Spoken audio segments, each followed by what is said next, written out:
പ്രിയപ്പെട്ട സുഹൃത്തുക്കളെ, ഞാൻ സ്നേഹ ബഷീർ, ഗുരുവായൂർ. വീണ്ടും ഹർത്താലുകൾ, ചോരയുടെ മണമുള്ള ഹർത്താലുകൾ. നീ പിടഞ്ഞ് മരിച്ചത് ആർക്കു വേണ്ടി? മരിച്ചവരോട് പറഞ്ഞിട്ട് കാര്യമില്ല, ഇനി മരിക്കാൻ പോകുന്നവരെ ഇതാ ഒരു നിമിഷം. നിരവധി രാഷ്ട്രീയ കൊലപാതകങ്ങൾക്ക് സാക്ഷ്യം വഹിച്ച നാടാണ് നമ്മുടെ കേരളം. രാഷ്ട്രീയം എന്നത് രാഷ്ട്ര നന്മയ്ക്കുള്ളതാണ്. എന്നാൽ ഇന്ന് അതൊരു പഴഞ്ചൊല്ലായി മാറിയിരിക്കുന്നു. സുഹൃത്തെ, നീ ഏത് പതാകയ്ക്ക് വേണ്ടി പിടഞ്ഞു മരിച്ചാലും നഷ്ടം നിനക്ക് മാത്രം. പാർട്ടി പതാകയിൽ പൊതിഞ്ഞ നിന്റെ ഡെഡ് ബോഡി ഒരു പൊതുദർശനത്തിന് വെക്കും. ആയിരങ്ങൾ നിന്നെ ചുറ്റിക്കറങ്ങി പടിയിറങ്ങും. നിന്റെ നേതാക്കന്മാർ ഒരു നിമിഷം നിന്റെ ബോഡിക്ക് മുന്നിൽ തലകുനിക്കും. നിരവധി ആളുകൾ വിലാപയാത്രയായി ചിതയിലേക്കോ പള്ളി മൈതാനിയിലേക്കോ സെമിത്തേരിയിലേക്കോ കൊണ്ടുപോയി നിനക്ക് അവസാന യാത്ര നൽകും.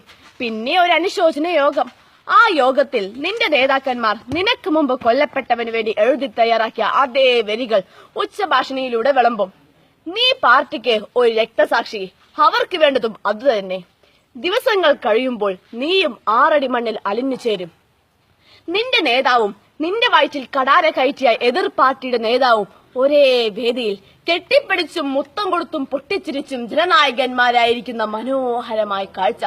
ഇവിടെ നീയോ നിന്റെ ഓർമ്മയോ ഇല്ല മോനെ. ചിന്ത ഇവിടെ ഉദിക്കട്ടെ. ആർക്ക് വേണ്ടി, എന്തിനു വേണ്ടി? നിന്റെ അച്ഛൻ, അമ്മ, ഉപ്പ, ഉമ്മ, മക്കൾ, ഇവർക്ക് മാത്രമാണ് നീ നഷ്ടമാകുന്നത്. ഇവർക്ക് നിനക്ക് പകരമായി നിന്റെ പാർട്ടിക്കാർ എന്തു കൊടുക്കും? നിന്റെ പേരിൽ ആലേഖനം ചെയ്ത ഒരു സ്മാരകമോ, അതോ നിന്റെ പേരിലുള്ള ഒരു ബാനറോ? ഒരു കാര്യം കൂടി ആഴത്തിൽ ചിന്തിച്ചോളൂ.